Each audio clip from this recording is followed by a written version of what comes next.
मैं आपको सब्ट्रैक्शन या योग नियम एक ही बात है, मल्टीप्लिकेशन मतलब गुणन नियम सिखाऊंगा, फिर मैं आपको भागफल नियम या भाग नियम सिखाऊंगा। अच्छा, मैंने आपको ये भी बता दिया कि बेटा अगर कोई y बराबर x square plus x plus 1 है, कुछ इस तरह की कोई समीकरण आपको दे रखी है या व्यंजक आपको दे रखा है, समीकरण नहीं व्यंजक आपको दे रखा है, तो आप क्या बोलोगे? आप बोलोगे कि सर जो y है वो x का एक फलन है, अर्थात y का मान x के मान पर निर्भर करता है, अर्थात x के अलग अलग मान डाल के जाइए, y का अलग अलग मान प्राप्त होगा।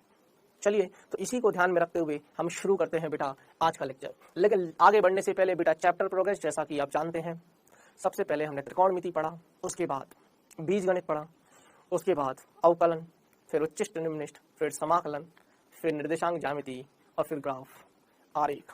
क्लियर है? तो ये सब चीजें हमें पढ़ना है। अभी हमारा सफर अवकलन तक आ गया है और अवकलन आज हम खत्म कर देंगे तो फिर हमारी ये 2-3-4 चैप्टर और बच जाएंगे। तो अब तो ये छोटे छोटे से, देखो इनमें तो एक लेक्चर भी नहीं लगना, इसमें एक लेक्चर ज्यादा से ज्यादा एक लेक्चर, वरना कोशिश करूंगा इन दोनों को तो एक ही लेक्चर में खींच दूं, इसमें एक लेक्चर और इसमें एक लेक्चर, या इसमें 2 लेक्चर, तो 2 और 1 3 और 1 4, 4 एक लेक्चर की कहानी और है आज के बाद। उसके बाद फिर मैं आपको सदिश पढ़ाऊंगा बेटा, सदिश मुझे पढ़ाना जरूरी है। उसके बाद हम 12वीं की शुरुआत करेंगे जो कि है स्थिर वैद्युतिकी, क्योंकि बेटा सदिश का बहुत ज्यादा यूज है स्थिर वैद्युतिकी में। तो अगर आप चाहते हो स्थिर वैद्युतिकी वाला चैप्टर सीखना तो सदिश वाला चैप्टर आना जरूरी है। तो चलिए बेटा, आज हम क्या सीखने वाले हैं? आज हम पढ़ेंगे बेटा अवकलन। तो अवकलन में क्या क्या पढ़ चुके हैं वो आपको मैं बता चुका हूं, है ना। अवकलन में हम क्या क्या पढ़ चुके हैं, हमने फलन परिभाषित किया था, फलन किसे कहते हैं, फिर मैंने आपको चर बताया था, मैंने आपको अचर बताया था, चर मतलब जो परिवर्तित हो सके, अचर मतलब जो परिवर्तित ना हो सके। फिर मैंने ये भी बताया था कि dy बाई dx का भौतिक अर्थ क्या है, y में परिवर्तन x के सापेक्ष या y का अवकलन x के सापेक्ष, यही बताया था मैंने dy बाई dx का भौतिक अर्थ। ठीक है, उसके बाद मैंने ये भी बताया था कि अगर कोई फलन नियत है तो नियत फलन का अवकलन 0 होता है। क्लियर? अब बात करेंगे बेटा आगे कुछ और मजेदार चीजों की। तो बेटा सबसे पहले मैं आपको सिखाऊंगा योग नियम। क्या सिखाऊंगा? योग नियम। क्या सिखाऊंगा? योग नियम।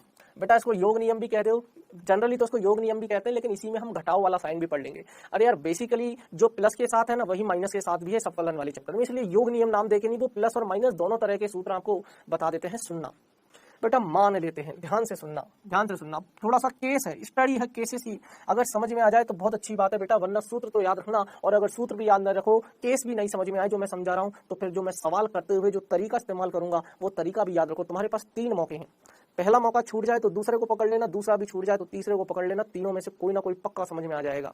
तो 3 पड़ाव हैं, मैं आपको शुरू से कॉन्सेप्ट लेते हुए चल रहा हूँ। अगर कॉन्सेप्ट छूट जाए, क्योंकि मेरे को सिर्फ और सिर्फ सवाल से मतलब है, क्योंकि भौतिकी विज्ञान में जितनी मैथ्स यूज होगी सिर्फ उससे मतलब है। अवकलन का क्या डिटेल में अर्थ है वो सब चीजें तो आप मैथ में पढ़ोगे, क्योंकि आप तो जेई के छात्र हो।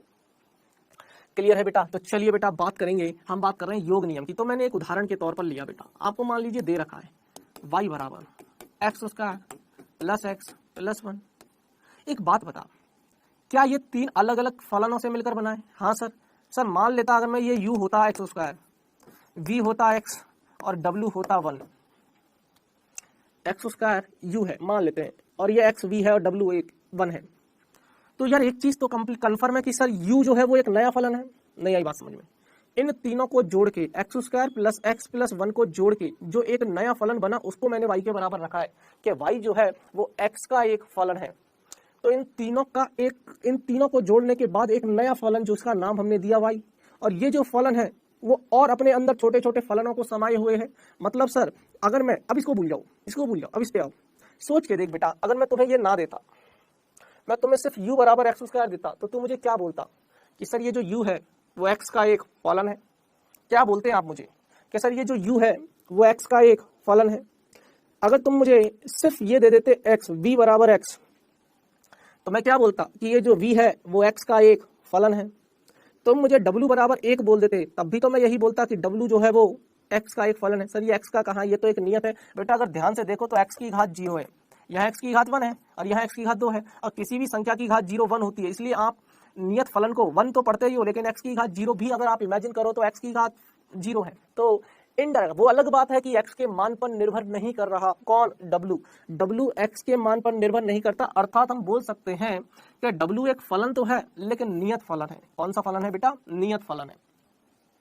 ठीक है सर, तो u x का एक फलन है, ध्यान से सुनना बेटा, u x का एक फलन है, u x का एक फलन है, v x का एक फलन है और w भी एक फलन है, w भी एक फलन है। या अभी के लिए उदाहरण में दे रखा है ना, या फिर ऐसे मान लीजिए, चलो मैं ऐसे मान लेता हूँ, ज्यादा कंफ्यूजन नहीं रहेगा, मैं इसको x मान लेता हूँ, x की घात या रूट x मान लो, कुछ भी मान लो रूट x मान लिया, तो w की जगह क्या लिखूंगा बेटा, रूट x लिखूंगा। मैं सिर्फ उदाहरण के लिए ले रहा हूँ, अभी मुझे इससे कोई मतलब नहीं है, तो w की जगह मैंने रूट x ले लिया, तो ये एक नया फलन है। इस नए फलनों में तीन छोटे छोटे एक्स स्क्वायर, x और रूट x, तो भाई ये एक्स स्क्वायर को एक छोटा सा नया फलन मान सकता हूँ, तो मैंने क्या लिखा है कि u जो है वो x का एक फलन है, v जो है वो x का एक फलन है और w भी या w x का एक फलन है, w x का एक फलन है। तो u एक फलन है, v एक फलन है, w एक फलन है, तो क्या कह सकता हूं कि y भी x का एक फलन है? यही, u जो है वो x का एक फलन है, v जो है वो x का एक फलन है, w x का एक फलन है, तो बोला जा सकता है ना कि y जो है वो भी एक x का फलन है, वो भी एक x का फलन है। अरे यार फलन तो परिभाषित किया था ना बेटा मैंने, x के मान पर निर्भर कर रहा है, x का मान डालते जाइए, y का मान आता जाएगा, तो y का मान क्या आएगा वो मान निर्भर करता है कि x के मान क्या डाले गए हैं, y का मान क्या आएगा इस बात पर निर्भर करता है कि x के मान क्या डाले गए हैं। क्लियर है? तो बेटा y बराबर x square plus x plus root x, इतनी बात आपको मेरी समझ में आ गई होगी। चलिए, तो कहानी इतनी क्लियर है, अब सुनना बेटा, तो इसी को मैं आगे करके कैसे लिखूंगा ध्यान से सुनना। पहला योग नियम शुरू हो चुका है, चाहो तो हाईलाइट कर सकते हो, योग नियम सिखा रहा हूं मैं आपको, पहला मौका आपके पास ये है, अगर ये छूट जाए तो कोई दिक्कत नहीं है, सवाल में इससे नुकसान ज्यादा होगा नहीं। देखो बेटा मैं आपको बताऊं, इस चीज को समझने या ना समझने से नुकसान होगा नहीं, क्योंकि अल्टीमेटली सवाल बहुत आसान आते हैं, मतलब फिजिक्स में यूज है, हम क्यों पढ़ रहे हैं मैथ, ताकि हमारी भौतिकी विज्ञान आसान हो जाए, तो फिजिक्स आसान लगेगी ये पढ़ के। तो इसका मतलब है कि सर सवाल कैसे करते हैं, अवकलन कैसे करते हैं, बेसिक पता हो तो हमारा फिजिक्स में काम चल जाएगा। तो u बराबर एक्स स्क्वायर, v बराबर एक्स, w बराबर रूट एक्स, तो y जो है मैं क्या लिख सकता हूँ, u plus v plus w। u x का एक फलन है, v x का एक फलन है, w x का एक फलन है, अर्थात y भी x का एक फलन होगा, y भी x का एक फलन होगा। और अगर y x का फलन होगा तो बेटा मैं यहाँ पर dy बाई डी एक्स निकाल सकता हूँ। तो अब योग नियम क्या कहता है वो सुन लो, कि जब भी कुछ इस तरीके के फलन आए आपको ज़्यादा टेंशन नहीं लेनी, u वाले का अलग से अलग अवकलन कर दो, u वाला कहाँ है, ये रहा एक्स स्क्वायर, इस एक्स स्क्वायर का अलग से अवकलन कर दो, v का अलग से अवकलन कर दो, v मतलब x का, v बराबर x है ना, v x का एक फलन है, तो इस x का अलग से एक फलन अवकलन कर दो, और w बराबर रूट x है, तो इस x का एक अलग से अवकलन कर दो। तो हम क्या लिख सकते हैं बेटा, du by d x plus dv by d x plus dw by d x, बस यही है आपका योग नियम। अब यही चीज़ माइनस के लिए भी लागू हो जाती है, तो आप चाहो तो यहाँ पर लिख लो कि अगर हमारे पास कभी कुछ इस तरीके से दिया जाए, या तो प्लस दे दिया जाए या माइनस दे दिया जाए, तो जो भी चिन्ह आपको दिया जाएगा उसके साथ हम चिन्ह लगा देंगे। सिंपल है यार, इसमें ज़्यादा कुछ नहीं, सूत्र इसमें वही काम आने वाला है, x की घात n, चर की घात अचर। तो अगर आपको चर की घात अचर वाला सूत्र पता है, x की घात n वाला, तो यकीन मानिए आपको ये योग नियम भी आता है। कुछ नहीं है, उदाहरण देख अभी समझ में आ जाएगा, उदाहरण देख, कोई दिक्कत नहीं है। उदाहरण नंबर पहला, ध्यान से सुन। मैंने बोला कि y बराबर x प्लस या एक्स स्क्वायर, चलो इसी को ले लेते हैं, x square plus x plus 1 है ना, y बराबर x square plus x plus 1 है। मैंने आपसे बोला कि मुझे इसका dy बाई डी एक्स बताइए। पहले ये बता, क्या y x का एक फलन है? किसके जैसा दिख रहा है सर? ये u plus v plus w के जैसा दिख रहा है। अगर आप तुलना करो बेटा, तो ये जो y है वो u plus v plus w जैसा दिख रहा है। u जो है वो x का एक फलन है, v जो है वो x का एक फलन है, और w जो है वो x का एक, भले x के मान पर निर्भर नहीं करता लेकिन फलन तो है। तो आपको क्या बोलते हैं बेटा, अगर ये इस रूप में दे दिया जाए, u भी x का है, v भी x का है, तो w नियत फलन है, तो y भी x का एक फलन होगा, और y अगर x का एक फलन होगा तो बेटा मैं सीधा dy बाई डी एक्स निकाल सकता हूँ। और dy बाई डी एक्स कैसे आएगा सर? u का फलन कर दो x के सापेक्ष। अरे यार सूत्र अभी तो पढ़ा, du by D x plus dv by D x plus dw by dx। बस अब आपका मेन काम है कि अब आपको निकालना क्या है। आपको सवाल में पता है क्या दिया है, आपको सवाल में dy बाई dx निकालने को बोला है। तो dy बाई dx तो ये रहा, और ये तब आएगा जब आप du बाई dx निकाल पाओ, आप dv बाई dx निकाल पाओ, अब dw बाई dx। उसके लिए u पता होना चाहिए तभी तो x के सापेक्ष अवकलन करोगे, v पता होना चाहिए तभी तो x के सापेक्ष अवकलन करोगे, w पता होना चाहिए x के सापेक्ष अवकलन करेंगे तो u पता है। तो क्या यहाँ से du बाई dx निकाल लोगे। अब du बाई dx कैसे निकालोगे बेटा, चर की घात अचर है, x की घात है ना, सीधा सीधा लिख रहा हूँ 2x। अब मैं आपको सिखाऊंगा नहीं, पिछली क्लास में चले जाओ ज्यादा से ज्यादा अगर आपको सीखना है कि एक्स स्क्वायर का x की घात n का अवकलन कैसे करते हैं। घात को आगे ले आइए, n को आगे ले आइए, x को ऐसे ही लिख दो और एक घात काम कर दो, तो n x की घात n माइनस 1, n x की घात n माइनस 1। क्लियर है। ऐसे ही यहाँ पर भी अगर मुझे लिखना है बेटा dv बाई dx तो मैं सीधा सीधा लिखूंगा 1। आप चाहो तो करके देख सकते हो, ये मैंने करवाया भी है, मैं आपको सीधा सीधा छोड़ नहीं रहा हूँ कि सर आपने तो हमें हल ही नहीं करवाया कि एक्स स्क्वायर का अवकलन कैसे निकालते हैं। ये सवाल पिछली क्लास में हूबहू करवाया है, ये सवाल मैंने क्विज में करवाया है, मना मत कर देना, कल की क्लास में बात कर रहा हूँ, पिछली क्लास की बात कर रहा हूँ, क्विज का सवाल है। हाँ, और अगर नियत फलन होता है बेटा तो नियत फलन का अवकलन 0, क्योंकि बेटा नियत के परिवर्तन की जो दर है वो 0 है। ये वास्तविकता में है क्या, परिवर्तन की दर, ये दर है u में, u का अवकलन x के सापेक्ष का मतलब है बेटा कि u में परिवर्तन की दर या u में परिवर्तन x के सापेक्ष। ठीक है, तो du बाई dx का मान रख दे, dv बाई dx का मान रख दे, तो तेरे पास dy बाई dx आ जाएगा।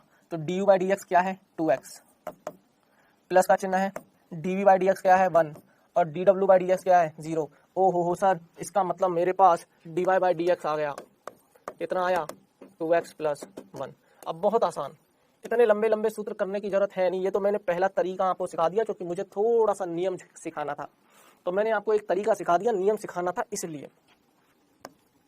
अब मैं बात करूंगा बेटा एक और उदाहरण की, उदाहरण सुनेंगे, एग्जाम्पल नंबर 2। करो, तैयार हो, y बराबर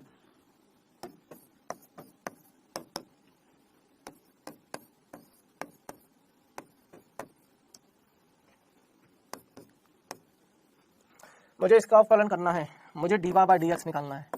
सभी बच्चे क्या करेंगे, सभी बच्चे क्या करेंगे, ये 22 नहीं है, ये डी क्वेश्चन मार्क है, ये प्रश्नवाचक चिन्ह है। बहुत सारे बच्चे तो समझ रहे होंगे सर यहाँ पे 22 क्यों लिख देते हैं हर बार। अरे बेटा क्वेश्चन मार्क चिन्ह ऐसी तो बनाते हो। ठीक है, तो मुझे dy बाई dx निकालना है। सिंपल सी कहानी है सर, बहुत सिंपल सी कहानी है। आइए इसको हल करते हैं। आपने स्क्रीन पॉज कर ली होगी और इसको हल किया होगा पहले। चलिए अब बेटा बात करेंगे हल की, तो dy बाई dx कैसे निकालोगे। सवाल है आपके पास y बराबर, तो पहले y निकाल लेते हैं, है ना। फिर से पहले y निकाल लो। y क्या दिया है सुनो, y है 1/x स्क्वायर प्लस 7/2 x की घात 2/3 प्लस 1। बेटा इस y को मैं और कैसे लिख सकता हूँ, x की घात 1/x की घात 2 है, ऊपर जाएगा x की घात -2। देखो बेटा गणित का है ना एक ही तजुर्बा होता है, मैं लिखता जा रहा हूँ, गणित इसीलिए जल्दी भी समझ में आ जाती है अगर समझने वाला बच्चा होता है तो। पता है गणित का टीचर क्या करता है, स्टेप्स लिखते जाता है, बच्चा खुद ही समझ जाता है कि हाँ मैंने ये किया, मैंने ये किया। ठीक है, वही मैं कर रहा हूँ। 1/x स्क्वायर है, x की घात -2, क्योंकि x की घात +2 है नीचे, लेकिन ऊपर जाएगा तो -2 प्लस 7/2 के साथ कोई छेड़छाड़ नहीं, x के साथ भी कोई छेड़छाड़ नहीं, x की घात 2/3 रहेगा तो रहेगा प्लस 1। कुल मिला के मेरे पास y मिल गया अच्छे से रूप में। मुझे निकालना है dy बटे dx। तो सर इसका अलग से अवकलन कर लो, ये u ही तो है सर, ये v है और सर ये w है। तो हमारा सूत्र क्या बोलता है, u plus v plus w के रूप में है, तो आप इनके अलग से अवकलन करके जोड़ दो। तो भैया du बाई dx निकाल लो प्लस dv बाई dx निकाल लो प्लस dw बाय dx निकाल लो प्लस dw बाय dx निकाल लो। कहानी हल हो जाएगी। क्लियर है बेटा, बोलो यार, बात समझ में आ गई क्या। थोड़ा सा इनको नीचे लिख देता हूं ना, dy बटे dx। बस आओ तो du, अब u क्या दे रखा है सुनो बेटा, u दे रखा है आपको x की घात -2, तो D u by D x कैसे निकालोगे बेटा? मैं एक दो सवाल और करके बता देता हूँ बस, उसके बाद तो मैं सीधा सीधा लिखूंगा, ये दिया है और आंसर एक लाइन में अपकलन करना सिखाऊंगा, एक लाइन में, इतने बड़े मेथड की जरूरत पड़ेगी नहीं, ठीक है बेटा। x की घात n है, n का मान कुछ भी हो सकता है, धनात्मक ऋणात्मक, ये बात मैं आपको बता चुका हूँ। कोई बच्चे तो हो नहीं है, छोटे बच्चे, कक्षा 12वीं के बच्चे हो आप तो सुन लीजिए। तो x की घात -2, जेई के विद्यार्थी हो, जेई की तैयारी कर रहे हो, फटाफट सुनना चाहिए। n का मान कुछ भी हो सकता है बेटा, -2 को आगे लेके आए, x को ऐसे ही रखा और घात में से 1 कम कर दी, तो -2 में से 1 कम कर दिया तो -3 हुआ, -3 हुआ। तो बेटा कुल मिला के जो D u by D x मुझे मिलेगा, जो D u by D x मुझे मिलेगा वो मिलेगा सर -2 x की घात -3, जिसको मैं लिख सकता हूँ -2 बटे x की घात क्यूब। ये तो आ गया D u by D x. ऐसे ही बेटा v निकालना है, तो v कितना दे रखा है 7/2 x की घात 2/3। तो d v by D x बेटा 7/2 के साथ कोई छेड़छाड़ मत करो, x की घात 2/3 है, तुम तो बस इसको देखो, x की घात 2/3 है तो 2/3 आगे आएगा। अरे यार बोलो यार, ये 7/2 है ना, सही तो है। तो 2/3 आगे आएगा, x के साथ यही, x को ऐसे ही रखो, 2/3 -1 कर दो, तो d v by D x आएगा 7/2 2/3 x की घात। अब बेटा 3 में से 1 गया, 3 एकम 3, 2 -1 2 -3 -1/3। अरे कुल मिला के 2/3 में से 1 गया तो -1/3 मिलेगा, इससे ज्यादा मैंने कुछ नया नहीं किया। 2 से 2 उड़ जाएगा बेटा, तो 7/3 आ जाएगा। तो d v by D x कितना आया? तो सर ये आया 7/3 x की घात -1/3। ये D v by D x आया, ये D u by D x आया। यहीं पर सर क्यों ना अपन डी डब्ल्यू बाई डब्ल्यू बराबर कितना दे रखा है 1, तो डी डब्ल्यू बाई डी एक्स कितना आएगा 0। खत्म हो गया सर। डी वाई बटे डी एक्स क्या बोला था आपने, D u by D x plus d v by D x plus D डब्ल्यू बाई डी एक्स, तीनों के मान पता है, d u by D x, d v by D x, d डब्ल्यू बाई डी एक्स। तो क्या निकल के आ जाएगा d Y by D x, d u by D x कितना है -2 बटे x cube plus d v by D x कितना है 7/3 एक्स की घात -1/3 और डी डब्ल्यू बाई डी एक्स कितना है 0। तो d Y by D x कितना आएगा -2 by x cube plus 7/3 x की घात -1/3, सॉरी 2 नहीं -1/3, यह उसका अवकलन होता है। अब बेटा आप इतना करने की भी क्या जरूरत है, ये जो दो बोर्ड भर रहे हो पागलों की तरह, लोग डायरेक्ट करते हैं। मैं बताऊं डायरेक्ट कैसे करते हैं, डायरेक्ट कैसे करते हैं, सुनो डायरेक्ट करेंगे अब हम डायरेक्ट। या अगले एग्जाम्पल से समझा देता हूँ, चलो एक और नया एग्जाम्पल लेके नहीं समझाता हूँ, उदाहरण सुनते जाना बेटा। उदाहरण नंबर 3 सुनते जाना, कहानी क्या है, प्योर मैथमेटिक्स है, प्योर कहानी है, सुनते जाओ सीखते जाओ, इसमें कुछ समझाने जैसा अब है नहीं। पर कैसे कर रहा हूँ वो तरीका याद रखो, बाकी पूरा फॉर्मेट मैंने आपको बता दिया कि योग नियम अगर लगाना होगा तो आप योग नियम किस प्रकार से लगाना चाहोगे। तो एग्जाम्पल की बात कर रहा हूँ बेटा मैंने y बराबर आपको दे रखा है, ध्यान से सुनना, √x plus 1/√x minus 7/x। आपको एक फलन दे रखा है और मैंने बोला कि मुझे इसका अपफलन कर दो। तो सबसे पहले तो बेटा y को सुलझाना चाहूंगा मैं कि y क्या है। आपको y बराबर जो दे रखा है वो दे रखा है बेटा √x plus 1/√x minus 7/x, आपको ये दे रखा है, ठीक है। मैं चाहता हूं कि ये सुलझ जाए, तो इसको सुलझाने के लिए क्या करेंगे बेटा, y बराबर √x है ना, तो बेटा इसको मैं क्या लिख सकता हूँ, √x को x की घात आधा, 1/√x को x की घात आधा। देखो यार गणित के छात्र हो, अब थोड़ा सा तेज हो जाओ, माइनस 7/x। सर इस x की घात आधे को भी ऊपर काहे नहीं ले जाते, आइए बेटा ऊपर ले जाते हैं इसको। तो x की घात आधा तो यहीं रहेगा, प्लस 1/x की घात आधा है, ऊपर जाएगा x की घात माइनस आधा, माइनस 7/x। कुल मिला के ये कहानी है और मुझे dy बटे dx निकालना है, और मुझे dy बटे dx निकालना है। तो चलें dy बटे dx की तरफ चलते हैं। आइए बेटा, तो dy बटे dx कैसे निकालेंगे सर, डायरेक्ट कर रहा हूँ। वैसे आप करना चाहो तो ये u है, ये v है और ये w है, तो u का अलग से अपकलन कर लो, v का अलग से अपकलन कर लो, w का अलग से अपकलन कर लो, x की घात n वाला सूत्र लगा के, और तीनों को लाके यहाँ पर जोड़ दो। चिन्ह प्लस है तो प्लस, माइनस है तो माइनस, ये इसमें कोई दिक्कत नहीं है, और आपका dy बाई dx आ जाएगा। लेकिन मैं क्यों अलग से करूँ, मैं तो यही करूँगा, अब मैं थोड़ा तेज हो गया हूँ गणित में। तो बेटा x की घात आधा है, x की घात n है। अब देखो मन में सोचो, देखो फील करो चीजों को, x की घात n है, देखो मैं कैसे सोचता, अब देखना पीछे देखते जाना, x की घात आधा है, सिर्फ u को देखो, x की घात आधा है मतलब x की घात n है, अगर x की घात n है तो n आगे आएगा, इसका मतलब है आधा आगे आएगा, आधा आगे आएगा, x को मैं ऐसे ही रखूंगा और आधे में से एक कम हो जाएगा मतलब माइनस आधा, तो आधा x की घात माइनस आधा, ये हो गया इसका अवकलन, इसका अवकलन हो गया है ना, प्लस का चिन्ह आएगा। अब इधर पे आ जाओ वापस से बेटा, माइनस आधा आगे आएगा, चिन्हों का ध्यान रखना, ये प्लस है ये वाला प्लस, और ये माइनस है इसलिए माइनस आधा, एक्स के साथ वही, और माइनस आधा और माइनस एक, ठीक है, माइनस। बेटा 7 को ऐसे ही लिख लो, इसको मैं कैसे लिख सकता हूँ 7/x को, क्या मैं 7/x को ऐसे लिख सकता हूँ क्या, 7 और इंटू 1/x, अरे यार 7/x है ना, तो 7 गुना 1/x, तो 7 गुना x की घात -1, अरे यार 1/x को x की घात -1 लिख सकता हूँ, तो 7 इंटू 1/x को x की घात -1 लिखा जा सकता है, क्लियर है, तो x की घात -1, तो खत्म हो गया, क्लियर है। लेकिन सॉरी यहाँ नहीं, यहाँ तो ऊपर को अवकलन लिखना है, ऊपर लिख देते हैं 7 x की घात -1, यह तो फलन है ना, ये अभी अवकलन थोड़ी ना किया, इसलिए हमने तो सिर्फ सुलझा के लिखा, अवकलन तो यहाँ कर रहे हैं। अब बेटा माइनस का चिन्ह तो है ही है, घात को आगे, 7 को ऐसे ही रखेंगे। अब देखो, अब x की घात -1 का करोगे तो -1 को आगे ले आओ, x को ऐसे ही रखो और -1 कम कर दो। इसके बाद बेटा मैं और शॉर्टकट अपनाऊंगा, इसके बाद मैं और एक स्टेप में ही कर दूंगा, धीरे धीरे स्टेप कम करता जा रहा हूँ।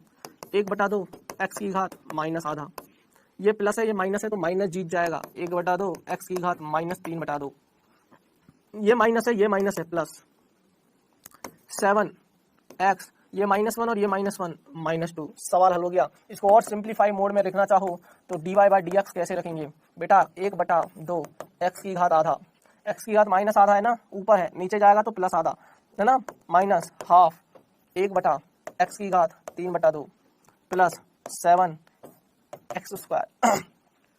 और सिंप्लीफाई तरीके से इसको कैसे लिख सकता हूँ, dy/dx, देखो गणित है, प्योर गणित चलती है, इसे अभी फिजिक्स नहीं चल रही है, आपकी प्योर मैथमेटिक्स चल रही है, तो dy/dx कैसे लिखूंगा, 1/2√x, याद करो √x का अवकलन मैंने कल भी सिखाया था, 1/2√x, याद ही है मुझे, तो इसलिए मैंने तो ज्यादा आपको बोलने की अभी कोशिश नहीं की, लेकिन अब बता रहा हूँ बेटा, √x का अवकलन 1/2√x, ऐसा होता भी है ना, -1/2, याद करो ये चीज का भी मैंने कल एग्जाम्पल करवाया था, x की घात 3/2 को मैं लिख सकता हूँ x√x माइनस नहीं प्लस 7/x², ये है बेटा अवकलन उस दिए हुए फलन का। अब आप बच्चे डरने लग जाते हो कि सर हम कैसे इसका अवकलन करेंगे, सर हम इसका कैसे अवकलन, अरे बच्चा क्या है इस सवाल में, बता क्या है इस सवाल में, कुछ भी नहीं है, डरने की जरूरत नहीं है, आपको अपने ऊपर विश्वास रखना पड़ेगा। चलिए बेटा अब और कुछ पहले ना एक चीज जान लो, पहले कुछ त्रिकोणमितीय फलनों के अवकलन जान लो बेटा मुझसे, फिर मैं सवालों पे लेके आऊंगा।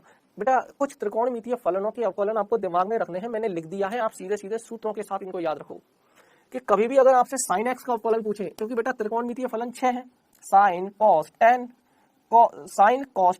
cot sec cosec, देखो sin x का अवकलन होता है cos x और cos x का अवकलन माइनस sin x, उल्टा कर रहे हैं लेकिन माइनस के साथ, देख sin का cos लेकिन cos का माइनस sin, याद हो जाएगा, tan x का sec² x, tan x का sec² x, cot x का minus cosec² x, cot x का माइनस cosec² x, बेटा याद ही रखने पड़ेंगे, इसमें मैंने आपको सादा, अच्छा इन सब सूत्रों को डिराइव आप कहाँ करोगे, मैथमेटिक्स में, कि sin x का अवकलन cos x कैसे आता है, इसके 2-3 तरीके हैं, आपको सर सिखाएंगे, प्रथम अवकलन से भी सिखाएंगे और नॉर्मल डिफरेंशिएशन करके भी सिखाएंगे, आपको बहुत तरीकों से आपको सर सिखा देंगे, लेकिन वो काम मैथ्स का है, मेरा नहीं है, मेरे को तो सिर्फ इसका रिजल्ट याद रखना है कि sin x का अवकलन cos x होता है, खत्म, cos x का अवकलन माइनस sin x होता है, खत्म, tan x का sec² x होता है, sec x का sec x गुना tan x होता है, cot x का माइनस cosec² x होता है और cosec x का minus cosec x cot x होता है। तो बेटा ये सारे इच्छा की इच्छा त्रिकोणमितीय फलन हमको याद ही रखने हैं। इसके अतिरिक्त बेटा 2 और याद रखने हैं, एक है बेटा log x, लघुगणक फलन होते हैं ना, अगर log x आ जाए तो उसका अवकलन होता है बेटा 1/x, रटना ही पड़ेगा, कोई चारा नहीं है, ये 7, 8, 9 सूत्र हैं, रटने ही पड़ेंगे, कोई और चारा नहीं है। तो बेटा log x का 1/x, e की घात x का e की घात x, e की घात x का e की घात x, इसको लिख लो बेटा, ये बेशरम फलन है। बेशरम फलन क्यों बोल रहा हूं, क्योंकि यार इसका अवकलन करो चाहे समाकलन करो ये परिवर्तित नहीं होता, और सब परिवर्तित हो जाते हैं, लेकिन ये अकेला बेशरम फलन है जो इसका अवकलन करो चाहे समाकलन करो। वो जोक भी है ना बेटा, एक मैथमेटिकल जोक, कि एक शरारती बच्चा क्लास में बातें कर रहा है, तो एक मैथ के टीचर, गणित की क्लास में गणित की क्लास चल रही है, तो एक गणित का टीचर बोलता है, अबे बेटा चुप हो जा वरना तेरा अवकलन कर दूंगा या समाकलन कर दूंगा। तो बच्चा बोलता है, सर जो करना है कर लो, मैं भी ई की घात एक्स हूँ, मैं भी ई की घात एक्स हूँ। इसका मतलब सर आपको अवकलन करना है या समाकलन करना है, मैं ई की घात एक्स हूँ, अर्थात बदलने वाला नहीं हूँ, मैं तो शरारती ही रहने वाला हूँ। तो इसीलिए मैंने इसको नाम दिया है बेशरम फलन। तो ई की घात एक्स जो होता है ना बेटा, उसका अवकलन परिवर्तित नहीं होता, ना ही इसका समाकलन परिवर्तित होता है। तो ई की घात एक्स का ई की घात एक्स ही रहता है।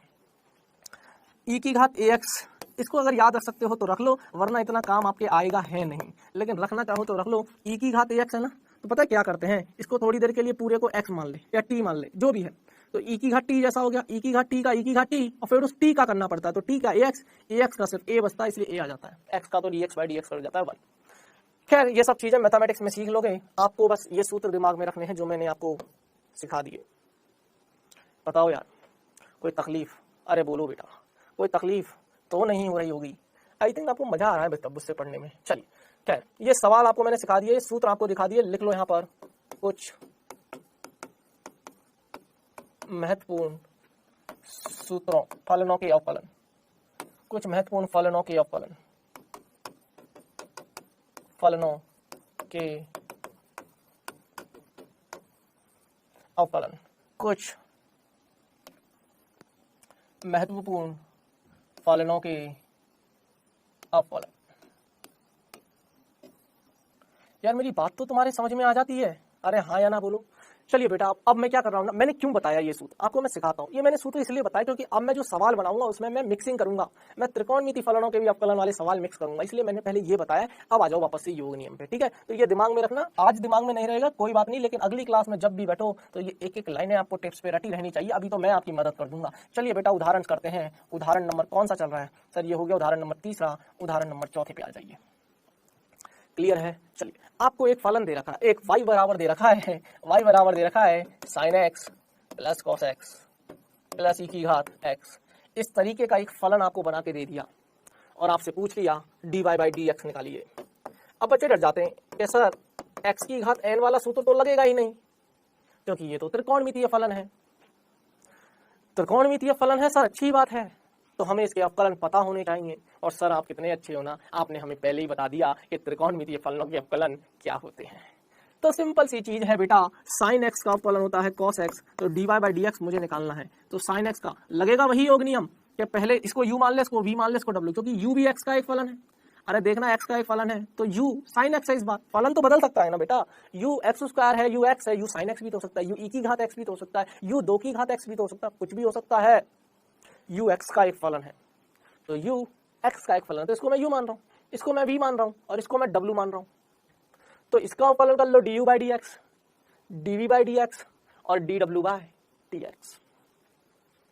तो बेटा sin x का अवकलन सीधा सीधा लिख रहा हूँ cos x, cos x का अवकलन माइनस sin x, और ये भाई साहब है बेशरम e की घात x का e की घात x। तो dy/dx एक ही लाइन में आ जाता है बेटा, कितना cos x माइनस प्लस में से माइनस जीत जाएगा sin x प्लस e की घात x। हो गया अवकलन खत्म। बस सर क्या बात कर रहे हो, एक ही लाइन में ले आए, ये स्टेप भी लिखने की जरूरत नहीं है, यहाँ सवाल है यहाँ आंसर है। अरे यार ये तो स्टेप थोड़ी ना है, ये तो हटा दो, dy/dx पूछा है, ये सवाल है, ये स्टेप भी मत लिखो ना। तो सीधा यहाँ ले आया मैं आपको, सवाल और अगले उसमें आंसर, सवाल और अगले उसमें आंसर। करना चाहते हो आओ, ठीक है? तो कुछ त्रिकोणमितीय फलनों के अवकलन आपको दिमाग में रखने पड़ेंगे। चलिए बेटा कुछ और कहानी पढ़ते हैं। एग्जाम्पल नंबर 5, मैंने बोला y बराबर e की घात 5x,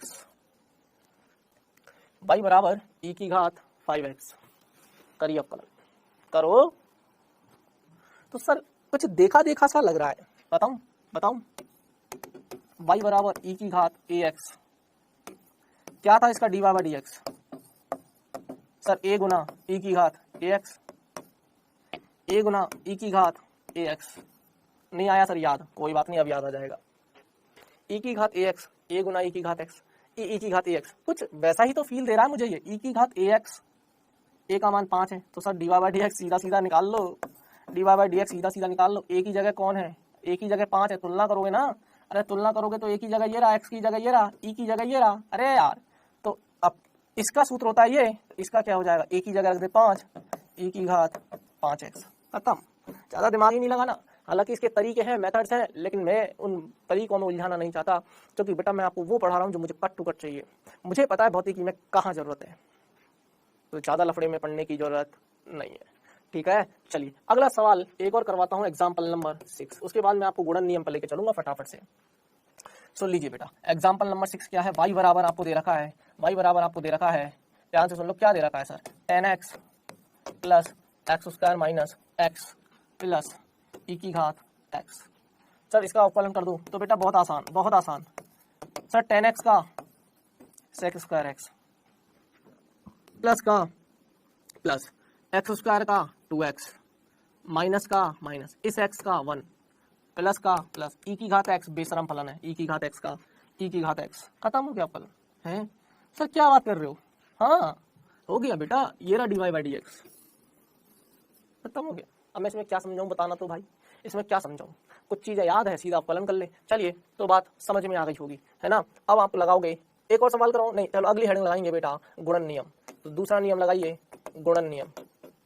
अब आप बहुत सारे बच्चे बोलेंगे सर योग के बाद तो घटाव आता है, आप सीधा गुणा पे कहां से आ गए, तो बेटा योग नियम और घटाव नियम वो एक ही है, नाम उसका योग नियम दिया, लेकिन वहां मैंने माइनस चिन्ह लगा के नियम भी समझा दिया। तो प्लस की कहानी खत्म हो गई, माइनस की कहानी खत्म हो गई, अब आ जाते हैं गुणन की कहानी। बहुत सिंपल सी कहानी है, ज्यादा दिमाग लगाना नहीं है। y बराबर आपको u गुना v दे देते हैं, y बराबर u गुना v, पहले u plus v plus w था, अब u गुना v दे देते हैं, या चलो अभी तो दो के लिए समझा देता हूँ, u गुना v दे देते हैं, y बराबर u गुना v दे देते हैं। इसको मान लेते हैं बेटा प्रथम फलन, इसको मान लेते हैं द्वितीय फलन, तो dy बाई ऐसे लिख लो, आपको ये दे रखा है y बराबर u गुना v, जहां u x का एक फलन है, v x का एक फलन है, तो y भी x का एक फलन होगा। अब देखो बेटा, मैं एक्स स्क्वायर का अवकलन लिखा था आपको 2x, मैं उसको यहां से भी करके दिखाऊंगा, मैं आपको गुणन नियम से भी करके दिखाऊंगा। मजेदार टॉपिक है अवकलन, बहुत मजेदार टॉपिक है, बस फील वाली बात है, जिसको आ गया उसको आ गया, जिसको नहीं आया उसको कुछ भी नहीं आएगा इस टॉपिक में। सिंपल सी चीज है, अपने को आता है, अपने को मजा आता है, तुमको आएगा तो तुमको भी मजा आएगा, नहीं आ रहा तो मैंने आपको पहले भी निश्चिंत कर दिया, घबराना मत, तरीके जान लो, सवाल हल कर लो। लेकिन मजे वाली बात है, फील लेने वाली बात है, सीख रहे हैं तो फिर कुछ अच्छा ही सीखेंगे। तो मैं तो फिर बेटा पूरा डिटेल में पढ़ा रहा हूँ, पूरा डिटेल मतलब जितना बेसिक में पढ़ाया जाता है। y बराबर u डॉट b है, तो इसको मैंने प्रथम फलन मान लिया, इसको मैंने द्वितीय फलन मान लिया, u वाले को प्रथम मान लिया, b वाले को द्वितीय फलन मान लिया। मैंने ये चीज भी मुझे पता है कि u जो है वो x का एक फलन होगा, b जो है वो x का एक फलन होगा। उदाहरण के लिए अगर मैं आपको समझाऊं तो फॉर एग्जाम्पल, उदाहरण के लिए y बराबर x गुना x, क्या ये एक्स स्क्वायर है, क्या ये एक्स स्क्वायर है, तो x गुना x, तो इसको मैंने क्या बोल दिया, u नाम दे दिया, इसको मैंने क्या नाम दे दिया, v नाम दे दिया। हालांकि इसको मैं x की घात n से भी हल कर सकता हूं, मैं क्या बोल रहा हूं, लेकिन मैं इस बार इसको गुणन नियम से हल करके दिखाऊंगा। तो y बराबर u गुना v है, u गुना v है, u x का एक फलन है, v x का एक फलन है, चूना सर इसको प्रथम फलन मान लो, इसको द्वितीय फलन मान लो। अब सूत्र क्या है बेटा, कि जब भी आपके पास कुछ इस तरह की चीजें आ जाएं और आपको dy बाई dx निकालना पड़े, पता क्या करना, एक को रोक के दूसरे का अवकलन कर दो, फिर दूसरे को रोक के पहले का फलन, मतलब ये कि बेटा पहले फलन को रोक दे और द्वितीय फलन का अवकलन कर दे, बीच में चिन्ह डाल दे प्लस का, पहले फलन को रोक दे और द्वितीय फलन का अवकलन कर दे, फिर द्वितीय फलन को रोक दे, पहले फलन का अवकलन कर दे। ये तेरा गुणन नियम है। इसको और अच्छे तरीके से कैसे लिख सकते हैं, dy बाई dx बराबर, अब मैं पहला दूसरे के बजाय मैं u और v के पदों में लिखूंगा, तो u को ऐसे कर दो dv by dx plus v गुना du बाय dx। कहानी खत्म हो गई, समझ में आई। अब ये बेटा दो के लिए है, ये दो के लिए है u गुना v, लेकिन कभी कभी आपके पास ऐसा भी दे देते हैं y बराबर u dot v dot w, प्रथम फलन द्वितीय फलन तृतीय फलन। कुछ नहीं करना, अल्टीमेट गोल इतना ही है कि एक बार में एक का अवकलन करिए, बाकियों को रोक दीजिए। तो मैंने यहाँ पर सिर्फ एक का अवकलन किया, तो यहाँ पर है ही दो फलन, तो एक को किया तो एक अपने आप रुक गया, दूसरे का किया तो पहले वाला अपने आप रुक गया, लेकिन यहाँ पर तीन है, तो आपको dy बाई dx से जब निकालना पड़ेगा तो u को रोक दीजिए, v को रोक दो, w का अवकलन कर दो प्लस। अब जिसका कर दिया उसका नहीं करेंगे, अब w का अवकलन कर दिया, अब w का कभी नहीं करेंगे, तो u को रोक दो, v का अवकलन कर दो dv बाई डी एक्स, और w को रोक दो प्लस। अब u का नंबर है तो u का अवकलन कर दो, v को रोक दो, w को रोक दो। अगर कभी तीन ऐसे दिख जाएं तो तीन दिख जाएं तो बेटा अवकलन कुछ इस तरीके से किया जाएगा, जहां मैं ये मान के चल रहा हूं u x का एक फलन है, v x का एक फलन है, w x का एक फलन है। तो u v w क्लियर हो गई बात, समझ में आ गई होगी बेटा, क्लियर है? बोलो कहानी, मजा आ रहा है? अरे यार बोलो बेटा। चलिए सर अब क्या पढ़ाने वाले, अब इस पर करेंगे बेटा सवाल। तो उदाहरण के तौर पर, उदाहरण अपन को तो उदाहरण आते हैं। पहला y बराबर x गुना x है। चलिए इसी के साथ शुरुआत करते हैं। ये याद करो क्या है सर, ये y बराबर एक्स स्क्वायर है, और आपको याद है y बराबर एक्स स्क्वायर है तो dy बाई डी एक्स कितना है 2x। मैं प्रूफ करके देता हूँ आपको गुणन नियम से। अरे यार y बराबर अगर एक्स स्क्वायर है तो ये x गुना एक्स एक्स स्क्वायर ही तो है, तो इसका तो मैं x की घात n से भी निकाल सकता हूँ, पर मैं आपको इसको गुणन नियम से करके दिखाता हूँ। आइए, फील आना चाहिए बेटा, क्या आना चाहिए? फील। आइए बेटा, y बराबर x गुना x, तो एक को रोकूंगा दूसरे का अवकलन करूंगा, तो इसको पहला मान लेते हैं, इसको दूसरा मान लेते हैं। तो dy बाई डी एक्स क्या बोलता है गुणन नियम? क्या बोलता है गुणन नियम? ये बोलता है कि पहले को रोक दो दूसरे का अवकलन प्लस दूसरे को रोक दो पहले का अवकलन, बस वही तो है।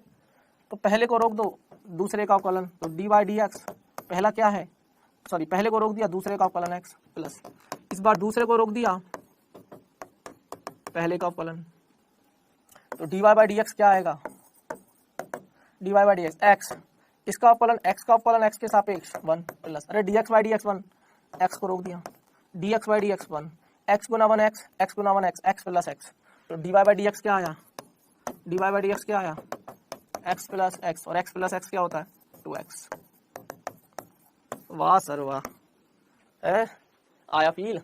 चलो और एग्जांपल देखो यार, देखो मैथमेटिक्स से सीखते जाओ यार, मैं मुझे करने में ज्यादा बिजी रख रखा है तो मैं करने सवाल करने पर ज्यादा ध्यान दे रहा हूँ। उदाहरण नंबर 2 है ना, तो जरूरी नहीं है कि मैं आपको देख के सवाल हल ऐसे कैसे करूंगा, रे इधर देखना ही पड़ेगा ना।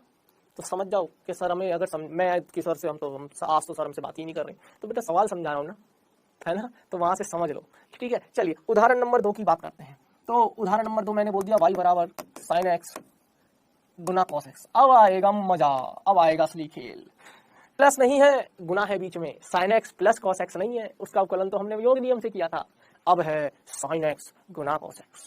सर सिंपल है, अगर मुझे उनके अवकलन पता है ना साइन एक्स के और कॉस एक्स के, तो सर ज्यादा हंसो मत, अभी करके दे देते हैं सवाल को। देखो बेटा, इसको मान लीजिए प्रथम फलन और इसको मान लीजिए द्वितीय फलन, या इसको मान लीजिए u या इसको मान लीजिए v, तुम्हारी मर्जी हो जैसे कर ले। तो तुम्हें कैसा रूप दिखेगा? u गुना v का रूप दिखेगा। तुम्हें कैसा रूप दिखेगा? तुम्हें रूप दिखेगा u गुना v का। तो तुम बोलोगे ओ हो सर, जहां u x का एक फलन है, देखना बेटा u बराबर क्या है? साइन x है, तो u x का एक फलन है, और v बराबर cos x। जहां u x का एक फलन है, v भी x का एक फलन है, तो हम गुणन नियम कैसे लगाएंगे बेटा? dy by D x, dy by D x बराबर u को रख दो dv by D x plus v गुना du बाई डी एक्स। क्रम ऊपर नीचे हो सकता है, क्रम आगे पीछे हो सकता है मैंने पहले v को रोका हो, u का अवकलन किया हो, फिर मैंने u को रोक के v का अवकलन किया, ऐसे किया हो। इसमें कोई निश्चिंत डरने वाली बात नहीं है, बस कॉन्सेप्ट यह है कि एक को रोको एक को करो, एक को रोको एक को करो, बस सर सवाल हल हो गया। तो मुझे dy बाई डी एक्स निकालना है, तो मैं सबसे पहले साइन एक्स को रोकना चाहता हूँ, तो साइन एक्स को रोक लिया, और कॉस एक्स का अवकलन होता है बेटा माइनस साइन एक्स। वाह सर, अरे यार क्या सिखा रहा हूँ मैं, तुम्हें समझ में ही नहीं आ रहा। अरे यार चलो कोई बात नहीं, बहुत सारे बच्चों के तो दिमाग के ऊपर से जा रहा है, पता नहीं क्या पढ़ा रहा है। y बराबर dy बाई डी एक्स बराबर ये हो जाएगा बेटा sine x dv by D x. dv by D x मतलब d बाई डी एक्स, और v का मान है cos x, और v का मान है cos x। ठीक है, v का मान है cos x plus plus v को मैंने ऐसे ही रखा cos x, और u का मान रख दिया sin x। अब तो कर लोगे, अब तो कर लोगे, cos x का अवकलन करो, sin x का अवकलन करो, तो dy बाई डी एक्स बराबर sin x cos x का minus sin x plus cos x को ऐसे ही रखा, साइन एक्स का कॉस एक्स, साइन एक्स का कॉस एक्स। ठीक है, तो कितना आ जाएगा बेटा माइनस, ये ऐसे नहीं है कि sir sine X minus sine X है, साइन एक्स गुना माइनस साइन एक्स, तो माइनस बाहर आ जाएगा, साइन एक्स गुना sine X sine square X, इतना तो आता होगा ना बेटा। और cos x को cos स्क्वायर एक्स, या इसको बहुत सी किताबों में या बहुत जगह पर बेटा ये भी लिख देते हैं, कोई दिक्कत नहीं है, cos square x minus sign square x, sorry theta नहीं एक्स। हो गया, अवकलन आ गया। कुछ था नहीं बेटा इनमें, बहुत आसान है, बस त्रिकोणमितीय जो मैंने सूत्र आपको लिखा है, कौन से वाले सर एक बार ये वाले, इनको रट लो। मैं ज्यादा कुछ कह नहीं सकता, मैं बस इतना ही कहूंगा, रट लो। कैसे बोलते हैं इनको, जैसे D by D x sine x, ये साइन एक्स यहीं पर लिखा है, मतलब कुल मिला के वाई के रूप में, आप देख रहे हो तो यहाँ लिख दिया, आप तो ऊपर लिखते हो, एक ही चीज है वो, साइन एक्स का अवकलन कॉस एक्स का minus sine x ten x का सेक स्क्वायर है। इसी तरीके से बाकी के भी हो जाएंगे। चलिए मैं उदाहरणों की बात करूंगा आपसे, और बढ़िया बढ़िया उदाहरणों की बात करूंगा, फिर मैं आपको गुणन हो जाएगा, फटाफट से भागफल नियम सिखा देता हूँ। ठीक है, सुनना बेटा ध्यान से, एक और उदाहरण समझाता हूँ, सुनिए। y बराबर आपको दे रखा है, थोड़ा सा मजेदार सा सवाल लेते हैं, आइए। log x बेस 10 है, log x लिख दो सिंपल, log x प्लस, अच्छा तो हमारे साथ ऐसी नाइंसाफी सर, ठीक है लो सर 10x, अच्छा प्लस सर लिख दीजिए बेटा ये हो जाएगा x गुना e की घात x। अब करो करके दिखाओ सर। अब आ गया मान लीजिए सवाल, कोई दिक्कत नहीं है बेटा, योग नियम और गुणन नियम एक साथ दे दिए, इन दोनों में तो लगाऊंगा जो गुणन नियम, और पूरे में तीनों में अप्लाई हो रहा है योग नियम, कोई दिक्कत नहीं है। dy बाई डी एक्स निकालना है, आ जाइए बेटा, एक ही लाइन में आंसर लिखूंगा, एक ही लाइन में, अगर आपकी इजाजत हो तो। log x का अवकलन 1/x होता है, नहीं पता तो सूत्र में देख लेना, सब लिखवा रखा है, प्लस अरे यार ये तो योग नियम है, 10x का सेक स्क्वायर एक्स होता है, नहीं पता तो देख लेना, प्लस अब यहाँ है पंगा, तो इसको मान लो u इंटू वी, तब इसको अलग से सुलझा लो। तो बेटा x को तो ऐसे ही रख दो, एक को रोक दो, दूसरे का अवकलन e की घात x का e की घात x, बोलो यार, अरे बोलो यार, प्लस e की घात x को रोक दो और इस x का 1, सवाल को हल कर लो, e की घात x कॉमन ले लो, खत्म हो गया बेटा। dy बाई डी एक्स पता है क्या आएगा, 1/x plus sec square x plus e की घात x कॉमन ले लो और x प्लस 1। जेई के छात्रों इसलिए कह रहा हूँ, थोड़ा सा लेवल बढ़ा दिया, अगर आप देखो तो आपको पता नहीं चला, पर मैंने धीरे धीरे लेवल आपका इंक्रीज कर दिया, तो आप डायरेक्ट करने लगा सवालों को और स्पीड भी पकड़ ली। ऐसे पता ही नहीं चलेगा कब फिजिक्स पे आ जाएंगे और कब स्पीड पकड़ लेंगे, चीजें समझ में सारी आएंगी। ये तो मैंने बता दिया ईमानदारी से, वरना पता थोड़ी ना चलता ये सर इतनी तेज भी चल रहे हो, बहुत तेज चल रहे हैं बट अपनी स्पीड काफी सही है इस वक्त। आपको धीरे लग रहा होगा लेकिन बहुत अच्छी स्पीड है अपनी इस वक्त, क्योंकि ये एक स्टेप में आंसर लिखने के बाद समझ में आ जाना चाहिए बेटा आपको। चलिए अब आप हेडिंग लगाएंगे भागफल नियम, अगले इसमें लगा लेते हैं। कौन सा नियम लगाएंगे, भागफल नियम। 3 नियम पढ़ाने थे, तीनों नियम मैंने आपको पढ़ा दिए हैं। भागफल नियम बेटा, अब y बराबर आपको u बटा v के रूप में लिखा रहेगा। अरे यार u गुना u प्लस v के रूप में सिखा दिया, u इंटू v के रूप में सिखा दिया, अब u बटे v के रूप में अगर दे दिया जाए, इसको बोलते हैं बेटा अंश, इसको बोलते हैं हर। मतलब y आपको अंश बटे हर के रूप में दे दें तो सूत्र सीधा सीधा लिख लो, dy बाई डी एक्स कभी भी अगर निकालना हो, तरीका सुन लो, जैसे मैं करता हूँ वैसे दिमाग में रखना। हर का स्क्वायर मतलब b का स्क्वायर, फिर इस हर को ऐसे ही लिख दो और अंश का अवकलन कर दो। सूत्र जैसे बता रहा हूँ वैसे देख लो, सूत्र कैसे याद है मुझे पूरा वैसे सूत्र याद नहीं है, मुझे बनाना आता है, फिर से एक बार सिखा दूँ। कोई y दे दे u बटा v के रूप में, सवाल करवाऊंगा ज़्यादा समझ में आएगा। y दे दे u बटा v के रूप में, तो करना कैसे है वो सुन ले। तो dy बाई डी एक्स पूछेंगे तुझसे, ये अंश है और ये हर है, तो बेटा करना क्या है, हर का स्क्वायर, हर है v तो हर का स्क्वायर, और हर को लिख दे यहाँ पर, जैसा बोला है वैसा काम कर लेना, बोला है दिमाग मत लगाना ज़्यादा, और अंश का अवकलन कर देना। अंश क्या है u, अब बीच पे प्लस नहीं बेटा माइनस आएगा, और जैसे ही माइनस आता है तो एक ब्रैकेट का इस्तेमाल कर लिया करो, क्योंकि आगे जब भी माइनस आता है तो खतरे का निशान तो रहता ही है अंदर वाले चिन्ह बदलने के लिए। अब जिसको रोका है, अब देखो v का रोक के u का अवकलन किया, मतलब हर को रोक के अंश का अवकलन किया, तो इस बार अंश को रोक के हर का अवकलन कर दे, ये तेरा भागफल नियम है। बोल फिर से समझाऊं क्या, सेम है, इसकी जैसा ही है, गुणन जैसा ही है।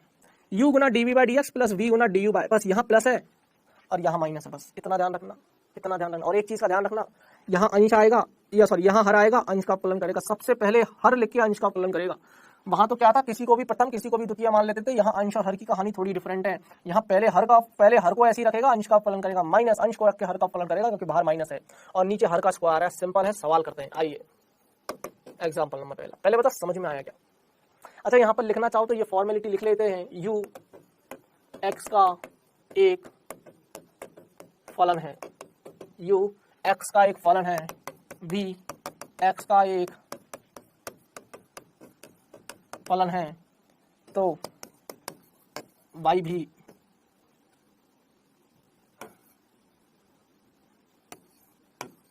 x का एक फलन होगा, तो y भी x का एक फलन होगा। सिंपल, ज्यादा दिमाग लगाना नहीं, बहुत आसान। अरे बोलो यार, अरे बोलो बेटा, क्लियर है? चलिए बेटा, इसके बाद तो अपन उच्चिष्ट निम्निष्ट सीखेंगे, इसलिए कह रहा हूँ जल्दी जल्दी सीखते जाओ यार, मजा आ जाएगा इसमें। ठीक है, तो u x का एक फलन है, v x का एक फलन है, तो y भी x का एक फलन होगा। ठीक है, चलिए सवाल पे आते हैं। मैंने बोला y बराबर sin x बटा x। देख u बटा v का रूप है क्या, इसका मतलब भागफल नियम लगेगा। मैं इसको गुणन नियम से भी सिखा दूंगा आपको। सर क्या बात करते हो यार आप, हैं गुणन नियम से? तो चलो पहले गुणन से सीख लें और वही रिजल्ट ला के दिखा देना भागफल से भी, तब तो हम आपको मान जाएंगे। सर वो लाइन करना है, आजा आजा। तो बेटा मैं इसको कैसे लिख सकता हूँ? देखो पहला मेथड, फर्स्ट मेथड, y बराबर साइन एक्स गुना 1 बटा एक्स। बेटा साइन एक्स बटा एक्स है ना, साइन एक्स बटा एक्स को क्या लिख सकता हूँ? साइन एक्स गुना 1 बटा एक्स। अरे लिख सकता हूँ साइन एक्स गुना 1 बटा एक्स। तो d Y by D x निकालना है, तो अच्छा सॉरी एक बार और कर लो, एक बार और इसको सुलझा लो ताकि आसान लगेगा। तो y बराबर साइन एक्स गुना 1 बटा एक्स को क्या लिख सकता हूँ? एक्स की घात माइनस 1। तो डी वाई बटे डी एक्स क्या आएगा? बोलो सर। साइन एक्स को कॉस एक्स लिख लीजिए। अरे साइन एक्स को कॉस एक्स और एक्स की घात -1 के साथ छेड़छाड़ नहीं, एक का फलन करके दूसरे को रोक दो। u इंटू वी है ना, अरे यार u इंटू वी है, एक का फलन करके दूसरे का रोक दिया, प्लस अब की बार साइन एक्स को रोकूंगा और एक्स की घात -1 का फलन, एक्स की घात n जैसा, तो -1 एक्स की घात -1 सवाल हल हो गया। D Y by D X आ गया cos x बटे एक्स, cos x बटे एक्स प्लस, प्लस नहीं माइनस, क्योंकि ये माइनस से बाहर आ जाएगा तो माइनस कर देते हैं, माइनस साइन एक्स बटे एक्स स्क्वायर, साइन एक्स बटे एक्स स्क्वायर। अरे देखना माइनस तो बाहर आ जाएगा, साइन एक्स एक्स की घात -2 नीचे चला जाएगा। सर ये वाली चीज आप लाके दिखा दो, हम आपको मान जाएंगे कि हाँ भाई कुछ तो बात है सर। चलिए अब यू बाई बी से करते हैं सेकंड मेथड। सेकंड मेथड क्या है हमारा? फलन क्या है? वास्तव में जो क्वेश्चन है वो है साइन एक्स बटा एक्स। सर इसको u मान लेते हैं, इसको v मान लेते हैं। तो ये है सर हमारे पास अंश और ये है हमारे पास हर। बोलो तो सर डी वाई बाटे डी एक्स कैसे लिखते हैं? हर का स्क्वायर, तो v का स्क्वायर मतलब x का स्क्वायर। अरे देखना, और सर हर को ऐसे ही लिख दो, अंश का अवकलन, अंश कितना है? साइन एक्स, साइन एक्स अवकलन कॉस एक्स, माइनस बाहर माइनस आएगा, ब्रैकेट लगा दो। फिर इस बार हर अंश को ऐसे ही रोक दो और हर का अवकलन कितना है? 1। सवाल हल हो गया बेटा। तो डी वाई बटे डी एक्स कितना आया सर? एक्स कॉस एक्स बटे x square, sorry minus sine x बटे एक्स स्क्वायर। अलग अलग कर ले, डी वाई बटे डी एक्स बराबर एक्स कॉस एक्स बटे x square minus sine x बटे एक्स स्क्वायर। एक एक्स उड़ जाएगा, तो डी वाई बटे डी एक्स बराबर कॉस एक्स बटे एक्स माइनस साइन एक्स बटे एक्स स्क्वायर। चेक कर ले, मन को तसल्ली आ जाएगी। कॉस एक्स बटे एक्स साइन एक्स बटे एक्स स्क्वायर, साइन एक्स बटे एक्स स्क्वायर, माइनस का चिन्ह है, माइनस का चिन्ह है। हाँ यार सर कुछ तो है सर, कुछ तो बात है सर। चलिए बेटा अब समय वो चला क्विज का, अब लेके चलते हैं आपको क्विज की तरफ। तो एक आधा क्विज राउंड खेल लेते हैं, तैयार है? अरे बोलो। तो बेटा क्विज का पहला सवाल आपके सामने ये रहा, F X is equal to दे रखा है साइन एक्स का अवकलज होगा। सर बहुत ही आसान क्वेश्चन, एफ एक्स बोल दीजिए, वाई बोल दीजिए, एक ही चीज है, मैंने बताया है पिछली क्लास में। Y is a function of x, y x का एक फलन है, तो वाई बराबर एफ एक्स लिख सकते हैं, एफ ऑफ एक्स।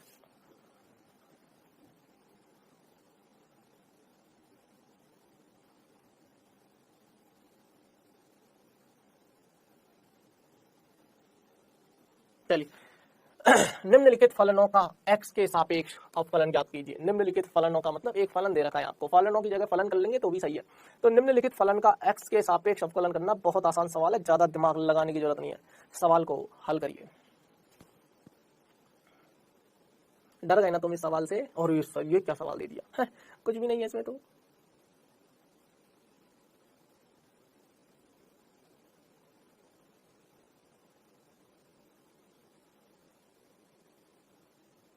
चलिए तो दोनों सवालों को हल कर लेते हैं बेटा। फलन दे रखा है f of x sine x. अब मैं आपको पहले भी बोल चुका हूं बेटा, y is equal to f of x लिख सकते हैं। तो क्या वास्तविकता में y बराबर साइन एक्स दे रखा है, तो dy बटे डी एक्स कॉस एक्स आएगा। तो बता इसका अवकलज क्या हो जाएगा, साइन एक्स का कॉस एक्स। खत्म, बहुत ही आसान सवाल था ये तो, साइन एक्स का अवकलज पूछा है। अगले सवाल पे आते हैं, ये थोड़ा सा ठीक सवाल है। y बराबर x minus one, x minus two और x माइनस थ्री। कुछ इस तरह की कहानी आपको दे रखी है। y बराबर x minus one, x minus two, x minus three. अगर बेटा मैं बात करूं dy बाई डी एक्स की, किसकी बात करूं, dy बाई डी एक्स की, तो यार सर एक ही बात मेरे दिमाग में आती है, मेरे जहन में आती है, वो ये कि सर मैं इसमें गुणन नियम लगाना चाहता हूँ। u लगा लीजिए क्योंकि ये सब गुना में, इंटू वी इंटू डब्ल्यू। सर इसका मतलब दो दो को छोड़ के एक एक का अवकलन याद करो। u गुना v गुना w का सवाल सूत्र मैंने आपको लिखा रखा है। अल्टीमेटली गुणन नियम लगेगा। अल्टीमेटली सवाल का पर्पस बता देता हूँ, एक ही है। क्या क्या सर सवाल का पर्पस यही है कि इसका अवकलन करना है और एक बार में एक कार्य करिए, बाकियों को रोक दीजिए। तो x माइनस वन को रोक दो, x माइनस टू को रोक दो, x माइनस थ्री का अवकलन करेंगे। अब बेटा x माइनस थ्री का अवकलन करना तो x का अवकलन वन और थ्री का जीरो। नहीं आया समझ में, कोई बात नहीं। वास्तविकता में w बराबर क्या है, x माइनस थ्री। अरे यार वास्तविकता में w बराबर क्या है, x माइनस थ्री। मैंने बोला dw बाई डी एक्स निकाल, मैंने कहा dw बाई डी एक्स निकाल। तो तू क्या बोलेगा, सर अभी निकाल के देता हूँ। x का अवकलन वन, अरे dx by D x one और तीन का अवकलन जीरो। तो sir dw by D x क्या आया, वन आया ना। वही तो कहानी है, इन दोनों को रोक दो, इसका अवकलन कर दो प्लस। अब इसका अवकलन करेंगे, इन दोनों को रोक देंगे, तो रोक दीजिए x माइनस वन। इसका अवकलन भी वन ही आएगा, x माइनस टू। देख x माइनस थ्री की जगह अगर x माइनस टू रखेगा तो टू का तो अभी भी जीरो ही बनेगा और x का अभी भी वन बनेगा, तो वन ही आएगा। और x माइनस थ्री प्लस, अब की बार इन दोनों को रोक दो, इसका अवकलन one, x minus two, x minus three, x minus two, x minus three, x minus three. तो बस सवाल को हल करके लिख लो, कैसा आएगा बेटा, dy बटे डी एक्स। पूरा डिटेल में लिखेंगे, x माइनस वन अच्छे से लिखेंगे, x minus two plus x minus one, x minus three plus x minus two, x minus three. ये है क्या ऑप्शन में, इधर से वन गायब है, इधर से टू गायब है, इधर से थ्री गायब है, यही लग रहा है मेरे को। तो ये ऑप्शन, इधर से वन थ्री गायब है, इधर से टू थ्री गायब है, इधर से सही। तो अरे यार यहाँ प्लस क्यों आ गया, गलत है ये तो वैसे ही गलत है। ए ऑप्शन है बेटा, माइनस माइनस माइनस, सही है, करेक्ट है। आगे पीछे हो सकता है क्रम, मैंने बताया था आपको, डोंट वरी, उसके लिए निश्चिंत रहिए। ठीक है, बोलो बात समझ में आ गई। चलिए तो सवाल को बेटा इनको अब यहीं खत्म करते हैं। ठीक है, तो अवकलन हमने पढ़ लिया, अवकलन अब खत्म हो चुका है। अगर कुछ बचा है छोटा मोटा तो एक आधा हल्का फुल्का सा सवाल करवा दूंगा, वैसे अवकलन खत्म हो चुका है। अब तो सच में अगली क्लास में उच्चिष्ट निम्निष्ट पढ़ाऊंगा। ठीक है, तो बेटा जाते जाते एक होमवर्क लेके जाओगे, u गुना v वाला रूल लगा देना। e की घात x गुना cos x है, e की घात x गुना cos x है, तो u गुना v, इसका अवकलन इसको रोक के, फिर उसका अवकलन उसको रोक के। ठीक है, तो ये था बेटा होमवर्क। चलिए अब बात करते हैं अगली क्लास में हम क्या पढ़ेंगे।